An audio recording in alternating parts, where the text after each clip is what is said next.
Hi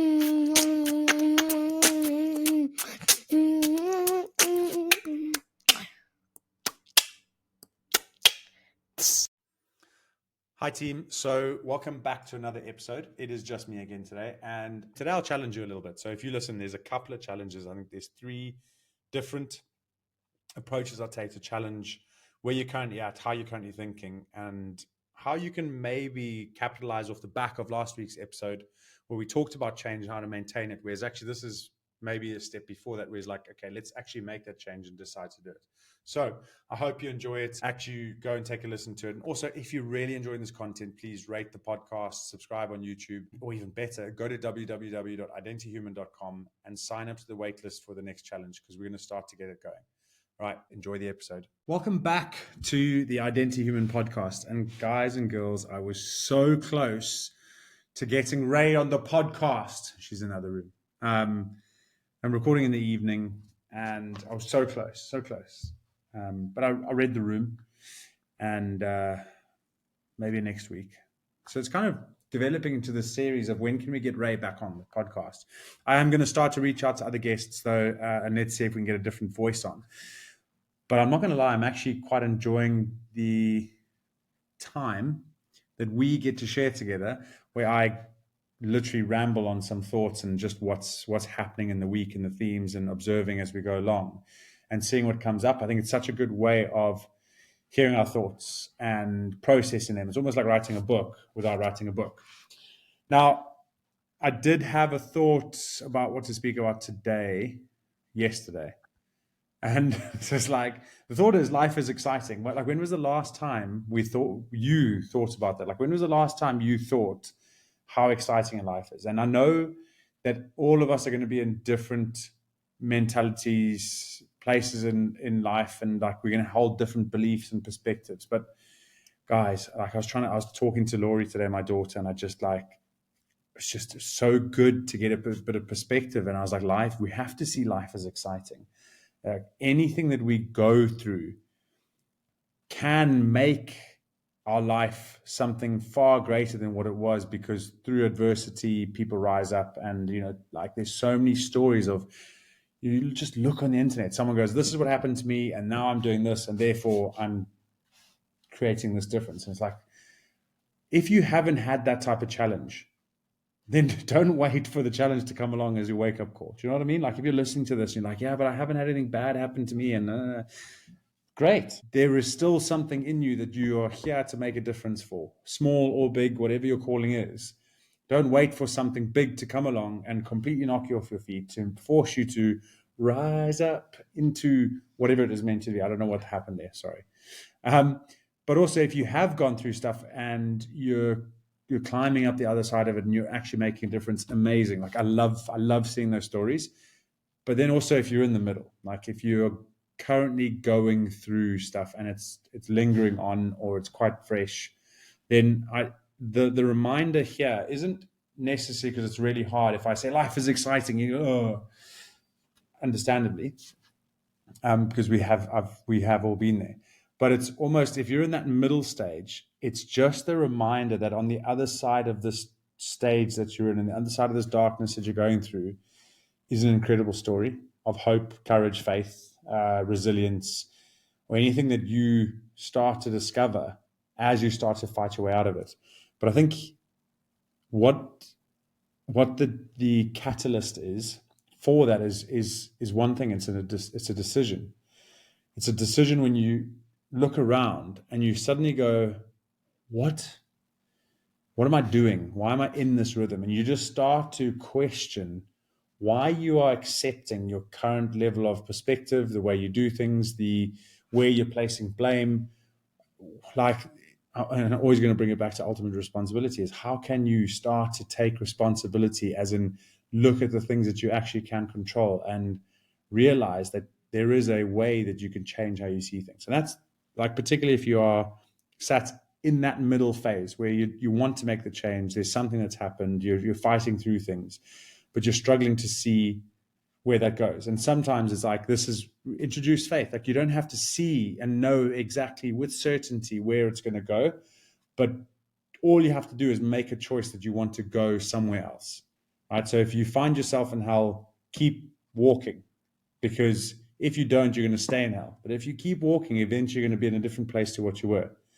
And there was one of the Identity Human members, their new mantra or lighthouse that we're trying to give this certain lingo for us to look up to is, if nothing changes, nothing changes. If you don't change anything, nothing's going to change. And I really like that. That's that willingness to look around and be like, look, I'm sat and I'm complaining and there's these things happen, or I'm just not feeling great, but I haven't changed anything. So no wonder you stay stuck in that. Okay, so I wanted to challenge two things off of that. So life is exciting. The reason that we don't allow ourselves this is because public narratives off of hurt people or challenge people or people that don't realize it, they will come back at us and they'll be, oh, let's get real. Oh, yeah, okay, yeah, you're right. And then they start to beat you down. What you never challenge is what is, like, this is what I want to challenge, is what is real? Like, what is the truth? What is the actual truth? What is actually real? Because the more I look around and the more I talk to people and listen to things, it is completely a construct of what makes the most sense to a set group of individuals. Or if it's one person to another, like who can argue the best as to what makes the most sense realistic? But it's a perspective.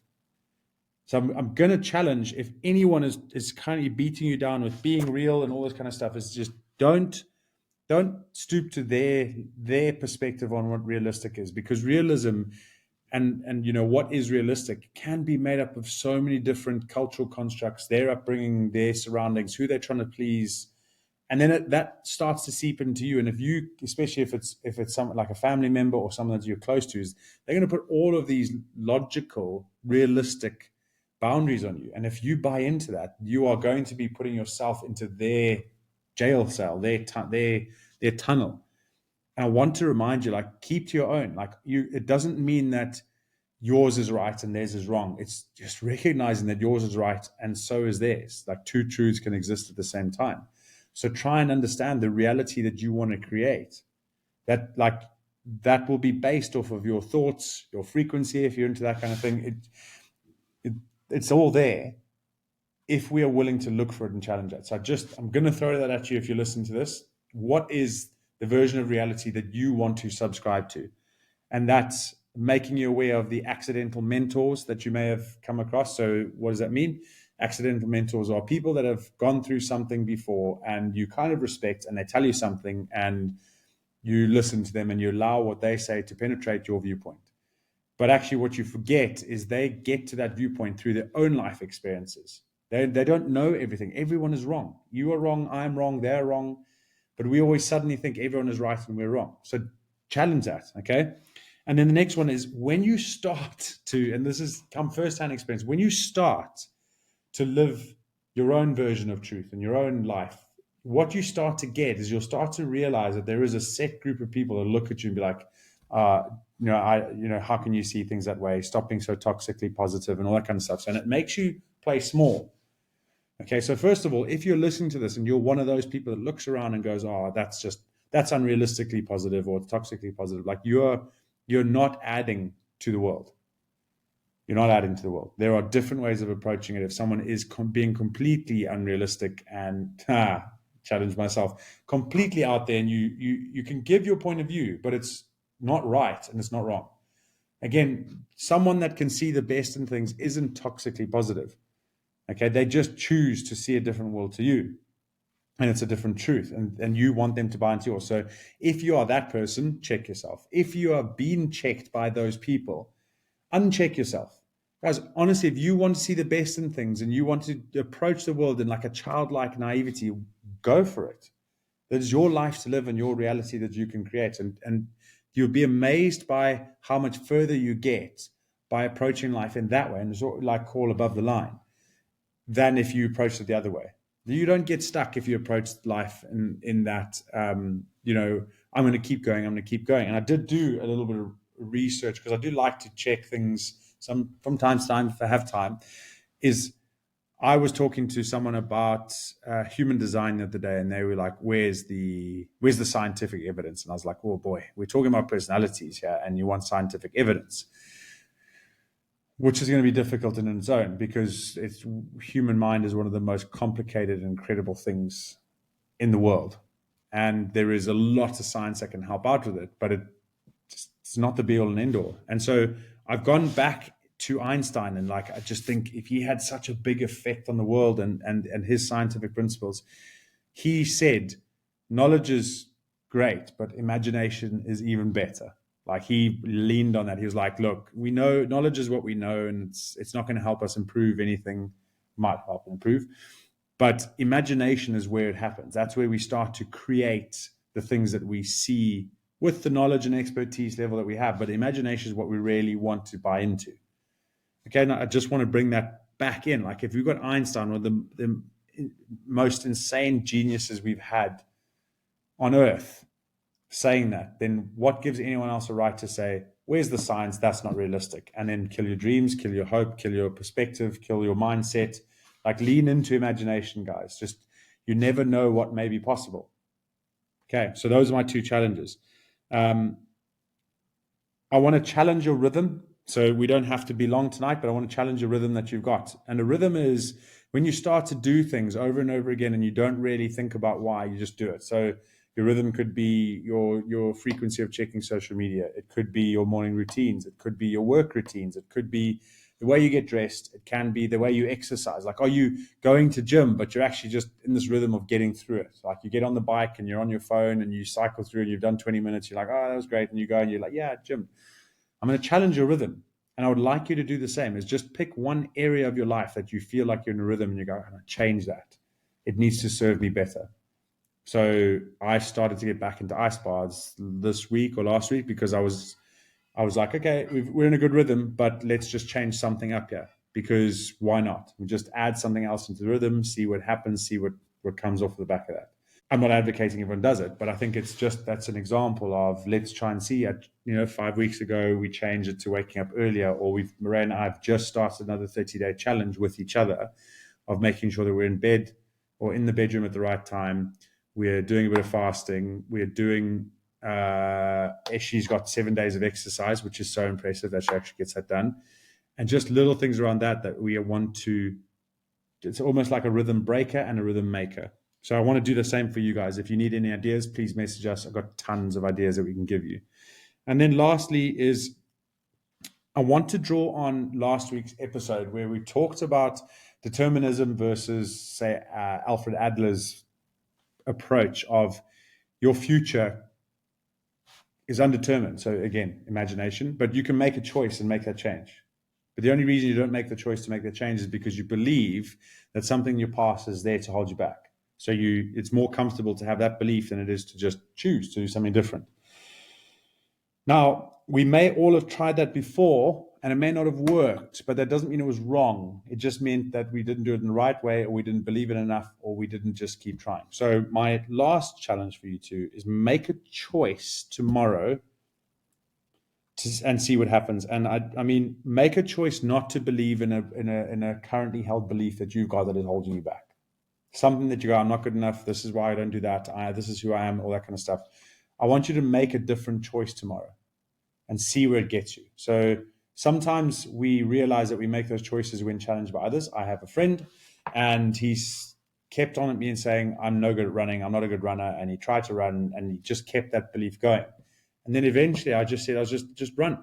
Yeah, I was like, he's like, I really want to go for one run, maybe 2 runs a week, and he kept all the beliefs came up. And I said, just go for a run. Just see what happens. Just make that choice to go for a run. And he did in the next 15 minutes after that conversation at like 9:30 at night. And then he sent me that message. He's like, look, I've gone for my run. And then he keeps sending me the runs that he's doing. And like all that happened is we got him to stop believing in his previously held beliefs that he wasn't a runner and just got him to start going for a run. Like there it is. Like it was such a good example of just go for a run. Just go and do it. So try and think tomorrow. Just try and go, well, what can I just do? What can I just make a choice to do and see what happens? Like, let's get back to being excited about life. Let's get back to realizing that when you wake up tomorrow, it's another day that you get to do something. And if you're in a rhythm that doesn't suit you and you're going to work and you're complaining about your kids, guys, like that's a big one. Stop complaining about your kids. Stop complaining about your life. Like it's incredible. Find the good things, because What you seek, you shall find. Seek and you shall find. Seek ye first the kingdom, okay, of God and Israel. So that was a school song from junior school. But if you think about it, what you seek, you will find. If you're looking for the bad things in your life, you will find the bad things. Everyone has them. Okay, and it's not being toxically positive not to acknowledge them. It's recognizing that bad and good are part of life. And you either choose to see the bad or you choose to keep rising above to the good. The last analogy I'm going to give here is, and then we'll call it, because I want it to be effective, punchy, challenging. So you go, whoa, Don, that was slightly uncomfortable.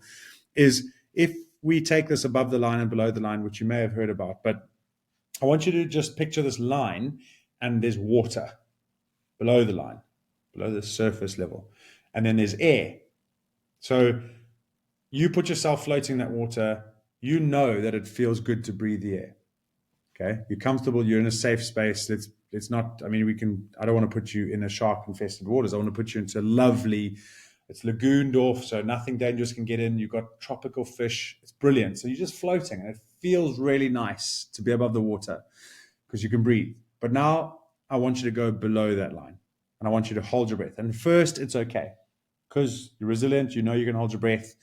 But what ends up happening is every belief and thought that you've got that doesn't serve you, let's picture those as tiny little weights, and they clip onto a belt that you've got on, and they make it heavier and heavier for you to be down there. What ends up happening is, let's say it's shallow enough that, if you've ever seen people bouncing in a pool, like you can go to the bottom, kick yourself up, take a breath, come back down, but you're constantly doing this. Eventually, it's going to wear you down, because when you hold your breath, just as you're listening to this, hold your breath, everything tenses up sometimes, right? So the longer you hold your breath, the more tense you get, the more panic you get. Just try and think about that as a mental space that you're in when you're below that line.